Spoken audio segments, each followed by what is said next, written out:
नमस्कार, आप देख रहे हैं नेक्स्ट स्पिरिचुअल और आपके साथ मैं हूं रीना। दिल्ली और एनसीआर के मध्य गाजियाबाद में स्थित है बहुत ही प्रसिद्ध मंदिर जो अपने आप में एक ऐतिहासिक महत्व रखता है।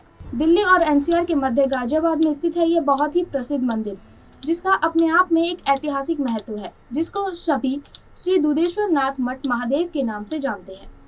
स्वयं शंभु श्री दुधेश्वर नाथ शिवलिंग का कलयुग में प्राकट्य सोमवार कार्तिक शुक्ल वैकुंठ चतुर्दशी संवत 1511 में तदनुसार 3 नवंबर 1454 ईस्वी को हुआ था। इस दिव्य लिंग की ही तरह कलयुग में भी इसके प्राकट्य की कथा भी बड़ी दिव्य है। अभी श्री दुधेश्वर नाथ महादेव मठ मंदिर के 16वें पीठाधीश्वर श्री महंत नारायण गिरी जी हैं। यह भी किसी से छिपा नहीं है कि भगवान दुधेश्वर अपने जिस भक्त पर अति प्रसन्न होते हैं उसे स्वर्ण प्रचुर मात्रा में मिलता है। ऋषि विश्वेश्वर और रावण को भी तो दुधेश्वर की पूजा और अर्चना से ही सोने की लंका प्राप्त हुई थी। इतिहास गवाह है कि भगवान दुधेश्वर की कृपा और मठ के सिद्ध संतों महंतों में निर्मल आशीर्वाद से लाखों लोगों के कष्टों से मुक्ति पा चुके हैं। यह सिलसिला त्रेता युग से आज तक निरंतर जारी है। कलयुग में प्राकट्य पूर्व ग्राम क्षेत्र कैलाश को अपभ्रंश कला गांव श्री दुधेश्वर नाथ महादेव ज्योतिर्लिंग के निकट ही है। पुराणों में वर्णित है हरनंदी यानी कि हिंडन आज भी वहीं बहती है। आइए आपको बताते हैं कि वास्तविक गाथा के बारे में कि क्या है इसकी कथा। निकटवर्ती गांव कैला की गायों को चरवाहे टीले पर चराने के लिए लाते थे। गायों को चरने के लिए छोड़कर ग्वाले पेड़ों के नीचे विश्राम करने लगते थे। टीले के निकट ही एक तालाब था, उसमें गाय जल पिया करती थी। जब गाय टीले पर एक विशेष स्थान पर पहुंचती थी तो उनके थनों से स्व दूध टपकने लगता था। यह बड़ी ही विचित्र बात थी जिसकी ओर ग्वालों ने कभी ध्यान ही नहीं दिया था, लेकिन कभी न कभी तो किसी का ध्यान इस ओर जाना ही था।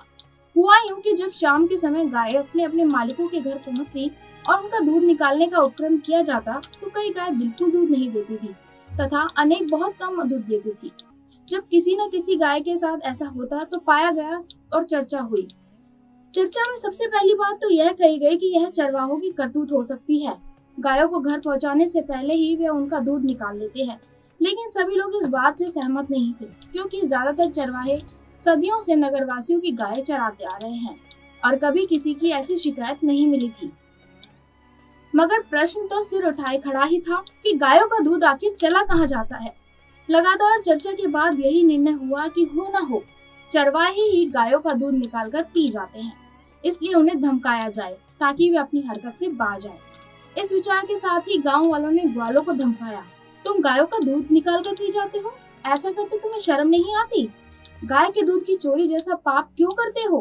ग्वालों ने कहा, हम कसम खाकर कहते हैं कि गायों का एक बूंद भी हमने आज तक नहीं पिया और न ही ऐसा दूध हमने निकाला। हम पर ऐसा लांछन मत लगाओ, हम बिल्कुल निर्दोष हैं। इस बात पर नाराज गांव वालों ने कहा, अगर तुम निर्दोष हो, अगर तुम निरपराध हो, अगर तुम सच्चे हो तो फिर दूध गायों का कौन निकाल कर ले जाता है? बताओ। देखो भाई, इस सारे मामले में दोष तुम्हारा ही बनता है। अब यह जिम्मेदारी भी तुम्हारी ही है कि खुद को निर्दोष साबित करो और दूध चुराने वाले को हमारे सामने लाकर खड़ा करो। चरवाहे थे तो बिल्कुल निरपराध और निर्दोष, मगर मामला उन्हें भी सुलझाना था। उन्हें इस बात की चिंता सताने लगी थी कि इस झूठे अपराध से कैसे मुक्ति पाई जाए, कैसे गांव वालों को अपने निर्दोष होने का विश्वास दिलाया जाए। ग्वालों ने परस्पर विचार विमर्श किया और निर्णय किया कि सभी ग्वाले गाय चराते समय पूरी तरह से सजग व सतर्क रहेंगे। निर्णय के अनुसार समस्त ग्वाले दिन भर चौकस रहते थे।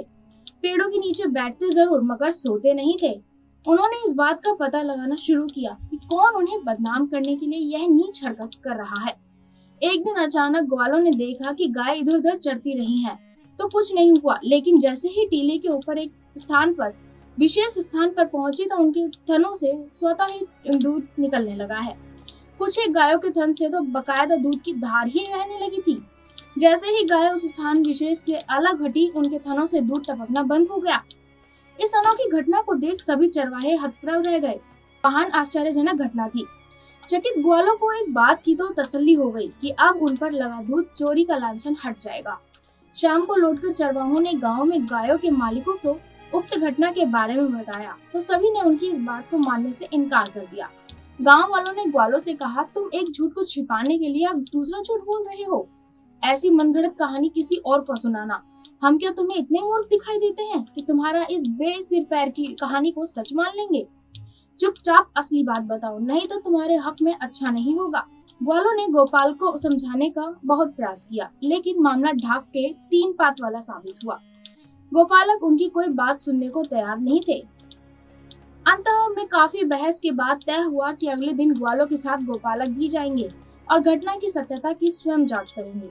दूसरे दिन गायों के साथ ग्वाले भी व गांव वाले दोनों ही टीले पर और चले। टीले के पास गायों को चरने के लिए छोड़ दिया गया। गायें टीले पर इधर-उधर बिखर गई।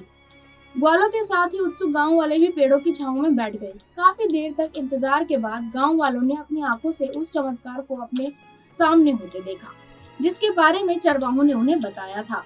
टीले के स्थान विशेष पर पहुंची कुछ गायों के थनों से खुद ही दूध टपकने लगा और बाद में कुछ गायों के थनों से दूध की धार बहती देखी। गांव वालों को ग्वालों की बात पर विश्वास हो गया था। उन्होंने ग्वालों से क्षमा मांगी और उन्हें गांव में पहुंचकर सबके सामने दोष मुक्त कर दिया। इस विचित्र चमत्कारिक घटना की खबर जंगल में आग की तरह फैल गई। आसपास के तमाम क्षेत्रों में भी फैल गई। हर तरफ यही चर्चा हो रही थी, क्या कारण है कि इस स्थान विशेष पर गायों के पहुंचते ही दूध की धारा स्वयं गिरने लगती है। गांव वालों ने फैसला किया कि उस स्थान की खुदाई करके इस अद्भुत दैवीय रहस्य से पर्दा उठाया जाए। उधर कोट नामक गांव में उच्च कोटि के 10 नामी जूना अखाड़े के एक जटिल सन्यासी सिद्ध महात्मा को स्वप्न में भगवान शिव ने दर्शन देकर इस महत्वपूर्ण स्थान पर पहुंचने का आदेश दिया था। भगवान शंकर के आदेश का पालन करते हुए सिद्ध संत शिष्यों सहित इस पावन स्थल पर पहुंच गए। खुदाई का काम शुरू हुआ। शीघ्र ही एक जलहरी और एक दिव्य शिवलिंग दृष्टिगोचर हुआ। गांव वाले इस अद्भुत शिव कृपा से अभिभूत थे।